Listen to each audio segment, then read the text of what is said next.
Hello and welcome to this game review. So, firstly about time.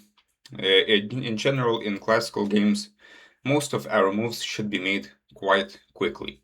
This is not only to keep the tempo of the game going and to not lose on time, but also to kind of scare the opponents. You have to look confident to the opponent, and also, if you don't, then the opponent will also be thinking on your time, which will allow him to continue his pressing on the clock because he will kind of know what move you're making, and he will be able to think on your move and then give an instant answer, and again you will be forced to think.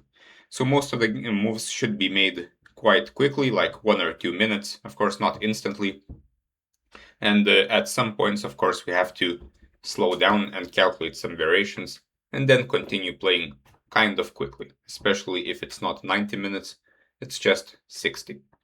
And also this will be a good example of how to convert an extra pawn.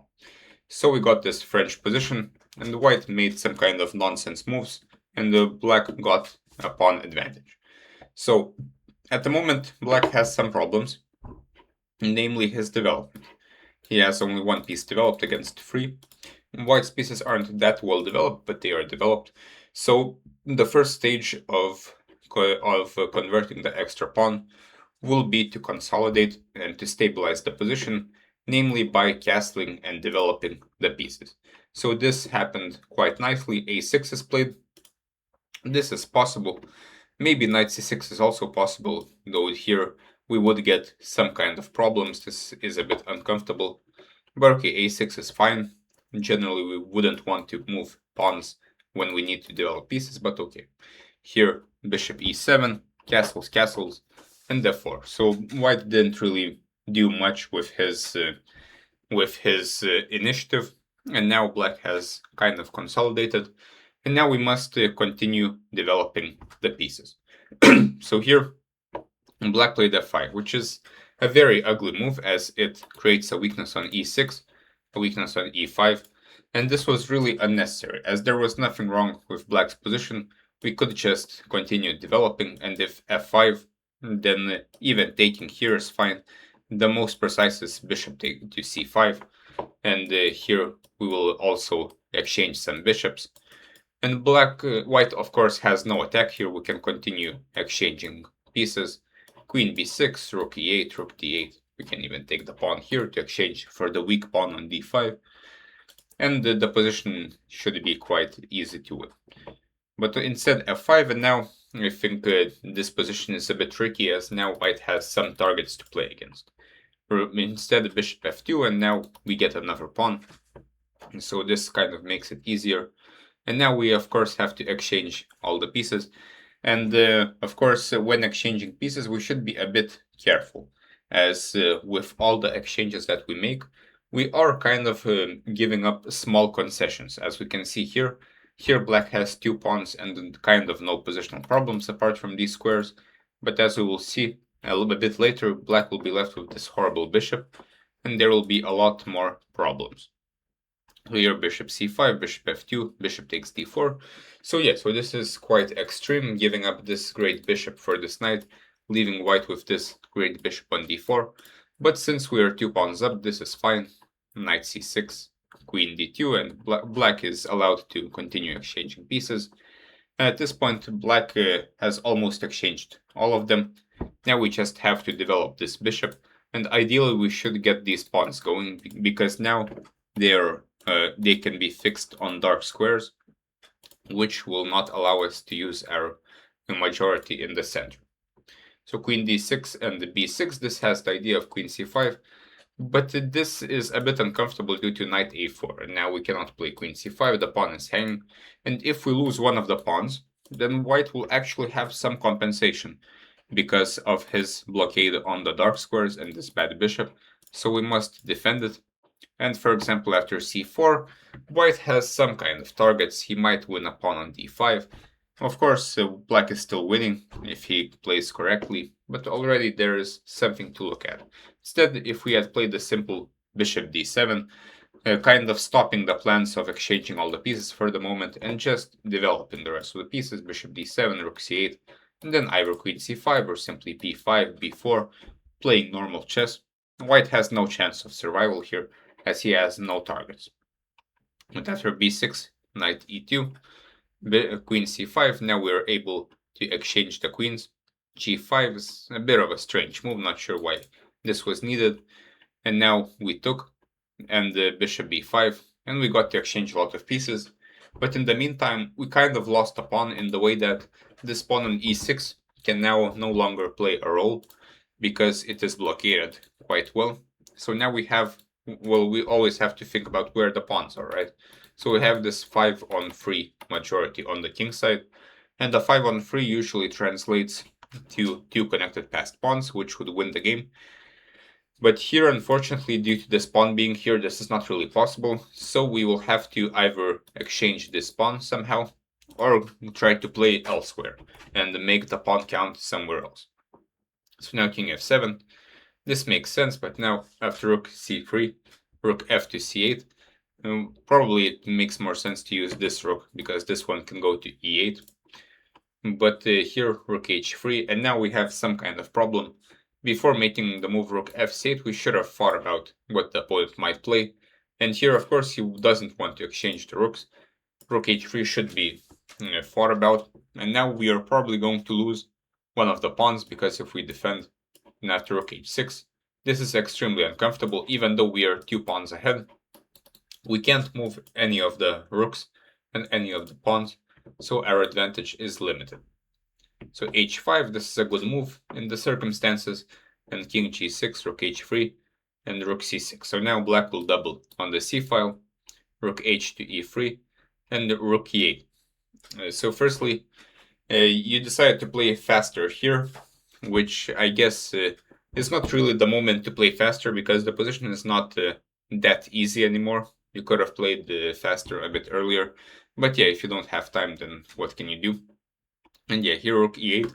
This does allow this kind of tactic rook e5, which you mentioned, and also rook e8 is an extremely passive move. Of course, we want to double on the c file and go rook c1, but here this isn't the end of the world. And here, after rook e5, we can still play king f6, rook takes c5, and rook c8, with the idea that even though now we've lost that pawn and we lost both of our pawns, still the position is more or less winning because of this weakness on d4, as well as the access to the b2 square and our more active king. For example, here something like this can happen, and the rook c2 will pick up this pawn.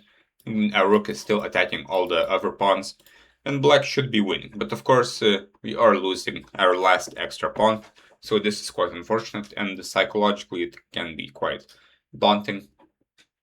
So instead, we have to always try to calm down when we have made a mistake. And even if it isn't an objective mistake and we just feel like it's a mistake, it doesn't make a difference. We still have to calm down somehow. And here, after rook c3, you played rook c8 very quickly because you were happy, and yeah, as you mentioned, emotions take over. But if we have time, at least some time, I'm not sure how much time you had and in this situation, but if we have any time, we must use it to just calm down, not make any moves, and just breathe in, breathe out, and try to understand what's going on the board, and then continue calculating. As in chess, to play good chess, we must calculate variations, and we cannot calculate variations if we are emotional and we are distraught. So until we are again stable, we must not calculate anything, because it will not work. It will not be possible to calculate anything effectively. And here, after rook e to c8, white has a simple tactic, the only check of the position, and we cannot play any move if we have not checked the opponent's checks. Rook to e6, and now white has enough activity. Instead, of course, we should exchange the rooks finally, bring the king to f6, the rook will go to c8. We are a pawn ahead, we have this target here, we also have this target on a4. White doesn't really have any targets, we can just play b5. And next we can even play c5, e5, f4, king f5, king e4 is also an idea. So this should be quite easily winning, because not only do we have an extra pawn, we also have the better rook and the better king. But unfortunately after this, the game turns on its head, and now rook d6. But this was a horribly passive move, and we cannot really play rook endgames like this. And you're right that you might lose one of the pawns, but again, activity is the most important thing in rook endgames. And here, for example, after f4, rook d8, we can play rook e2, and white can choose which pawn to take. If he takes this one, we will at least get our king to e4 at some point. Also, g4, g3 would really restrict this king. And even though we are now down a pawn, and white can kind of take another one, black is a lot better because his pieces are a lot more active. Otherwise, if he, for example, takes on d5, we can go, well, we can't go, I guess, king e4, but king f6, and next rook e2 again. Probably this is not the most accurate, we should just go rook e2.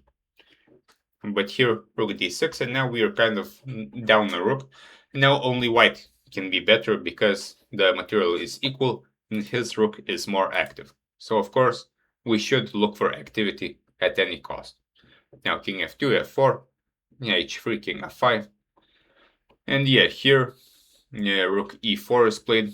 And you mentioned you had some kind of small trap. Well, I mean, we should kind of set traps sometimes, but there was no reason to set a trap here, as objectively black is fine, as he can attack this pawn and again activate his rook with rook e2. If white goes here, we could just take the pawn, and there's no real problems for black. We can also take this one, and black will likely be a pawn ahead. And otherwise, if rook g8, king f6, he can't really take this, as rook takes g2 will pick up the rook. So there was no real reason to set up traps, as the position is quite fine. After rook e4, rook is quite weirdly placed. After rook b8, white will be able to take on b6, then take on g5. And now the important thing is that now our king is passive, and the opponent's king is extremely active. So now everything has switched around. But rook f5 is played, and now f3, this kind of trap worked. The opponent didn't look for the opponent's only check, and f3 wins the game. So yeah, this was quite lucky, but we have to win somehow. But yeah, here rook e4 was a bit hopeful. Generally, this shouldn't really work against better players. But yeah, this rook endgame was terribly misplayed, and this was more or less because you exchanged all the pieces in the worst possible version, leaving white with this great knight. I mean, granted, you can exchange it, but now we get this endgame where the opponent's rooks can be very active on the third rank and on the e-file, while our rooks are still not very well placed. But here we had the chance to play rook ac8, rook h3, and maybe h5 here, with the idea that now, after king g6, rook h3, we can again double on the c-file, or maybe just put one rook on e8 and go to c2 to finally get some activity.